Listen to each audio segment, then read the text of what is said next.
Hey, everybody. I'm Chris Metzler, one of the programmers here at the Green Film Festival of San Francisco.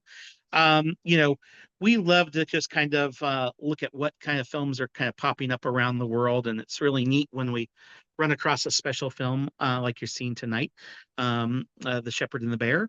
And we're lucky enough to have filmmaker Max Keegan here. Welcome, Max. Hello, thanks for having me. Most definitely. Maybe a good place to start is Um, how did you kind of first discover the story and know that this was kind of a cinematic journey you wanted to go on? Good question. So I kind of first became aware of the reintroduction of bears in this region whilst I was staying at an ecological commune in the west of England to make a short movie about that place. And I met this kind of academic pig farming intellectual called Simon Farley there, who'd been a shepherd in the Pyrenees in the 1980s and 90s. And he sort of started telling me a little bit about the reintroduction and also the quite violent pushback of the local population or some parts of the local population against this rewilding program. And it just really stayed on my mind for a long time. I didn't think I was the right person to do it because initially I didn't speak a word of French, and that's Okay. obviously a real difficulty if you want to go make an observational movie somewhere. But I kept rabbiting on about it to my friends, and a friend of mine, Leo Temple, who's fluent in French, suggested that we take a trip down to the Pyrenees, the pair of us, as I'd been talking about it so much, and said, "Hey, I'll do some translation for you. We can do kind of a holiday road trip and just see how it shakes out." And as soon as I arrived there, I was just blown away by the place and by the people, and really struck, I think, by the fact that this is a very, very lively and difficult debate, but in which I really identify with both sides of the argument. I have severe ecological concerns, obviously, about where we are at the moment in the planet, but I also really empathize with the people of the Pyrenees who live this traditional pastoral lifestyle and, the feel that a government has acted without consulting them to reintroduce these predators, and it really affects their lives. So, I mean, I guess it was that conflict and the fact that I didn't really know where I landed that made me make the really big jump to move to the region and to learn to speak French, which I now do fluently, and to spend 2 years there to make the movie. Oh, wow. That just adds another layer to the journey. So, as a filmmaker, you kind of mentioned that there are these kind of themes or issues that you kind of want to explore, and I'm imagining that you kind of went in with an open mind. But we're all humans, and I'm sure there's like preconceptions we all have. It's like, you know, as you started kind of following the story, what do you think some of the biggest surprises were that you just couldn't have expected when you first picked up the camera? Well, I'm assuming everyone's seen the movie, so I think the fact that Eve actually ended up having this interaction with a bear was obviously very surprising and quite emotionally confusing as the filmmaking team, because on the one hand, it's something that brings the movie to life in his life, so you're kind of pleased for it, but also he was such a good friend of mine and we'd spent so much time together at this point, and he was really destroyed, I think, by this moment. It knocked him really, really deeply and kind of caused Lisa, the young shepherdess, to leave, which I think had a huge emotional impact on Eve, who's kind of looking for a successor on that Mm, mountain. She was supposed to be it, and should have been great for it, and so quite a conflicting moment, really, but also something that really just highlights the issues and the reality of this situation. It's not just the fear, which is always present when you wake up and you find animals that have been killed by bears or you see footprints near the cabins, but the fact that there really nearly was quite a serious accident with the person that I'd spent so much time with, also for me on a personal level made it more real. I mean, not that it wasn't before, but I mean, it just so incontrovertibly dangerous, and mm. made us reconsider also what we were doing there. It had a couple of scary moments. Once we were sleeping in a tent, me and the field producer, now associate producer of the project, Eleanor Voisard, and we heard all of the dogs start barking, And then we heard all of the bells of the sheep running down the mountain, and we came out the tent and shone the lights, and we could just see this pair of eyes coming down the mountain. Couldn't see what they were Oh wow. attached to, and we said to ourselves, it's probably not a bear. It's unlikely that this is going to be a bear so early on in us being here. And the next day, we found these, dinner plate sized footprints. And I think so, kind of a Wow. few of these incidents, and then topped off with what happened to Eve and ultimately what happened to the other hunter who nearly lost his life, I think really just drove home for us actually how psychologically damaging it is for people to work in these conditions. And, for us, obviously, made us question our safety procedures as well. Yeah.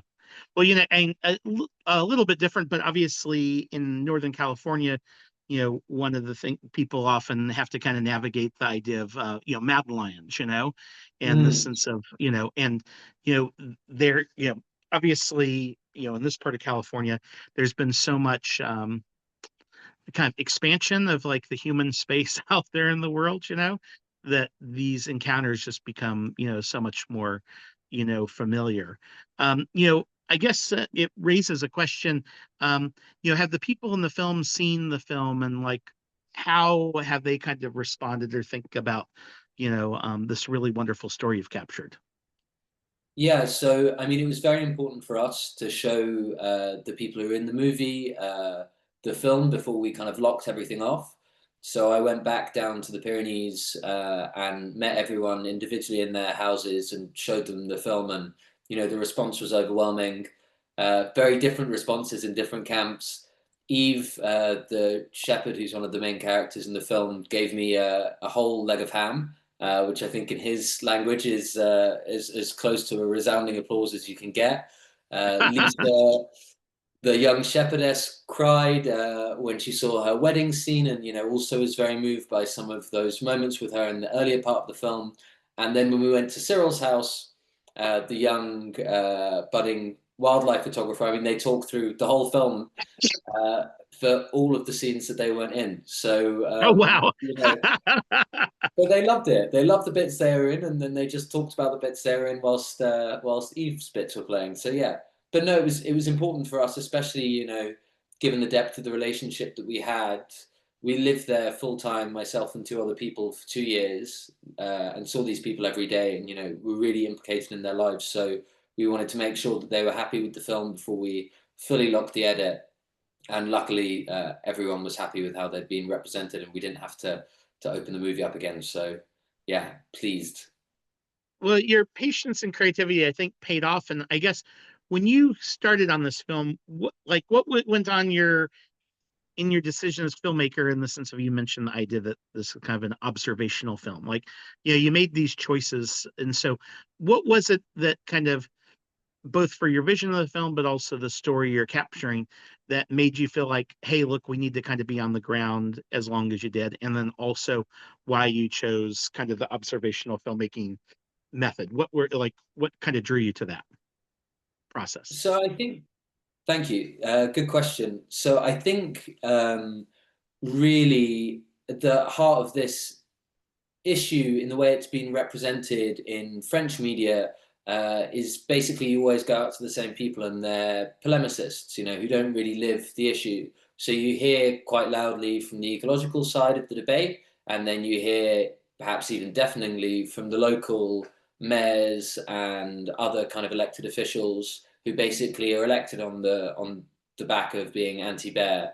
And whilst that's interesting to give context, I don't think it really helps either side understand the other side. We wanted to find people who kind of actually live these issues, so that, my mum, for example, who instinctively is for the ecological side of the argument, might actually understand why the farmers are upset, outside Mm, of just sort of some tirade against the government and all the rest of it. And, similarly, I think a lot of people instinctively come at this from the other angle and can't necessarily sympathize with the ecological and other reasons that these bears have been reintroduced. And I just think that by showing real characters and real lives and actually getting involved with them emotionally, we bring this outside of just an issue, and we can break down those barriers and help people to understand people on the other side of the divide. And, you know, increasingly, I feel like we don't have that in a lot of our media. We just have loud groups on one side and loud groups on another who aren't interested in listening to one another. So I think the observational method felt like the right way of breaking down those divides. And we were very lucky to have Jesse Moss and Amanda McBain, who are SF residents, who are brilliant observational filmmakers, come onto the team and really help kind of hone in on the craft side and make sure that we were able to deliver on that. And yeah, equally, it's also a stunning place to be. So having the cameras out in, you know, we knew it was going to be more cinematic than just a sit down interview in some kind of office, and that was Yeah. exciting to me. Well, neat. And you captured a really unique moment in time, and just, appreciate you dedicating yourself and your team to kind of kept telling this story. And, thank you, Finn. And we'll thank you again. And we'll kind of look forward to kind of the next film that you have up your sleeve. Thank you so much. It's been a pleasure. Thanks again, Max. Cheers.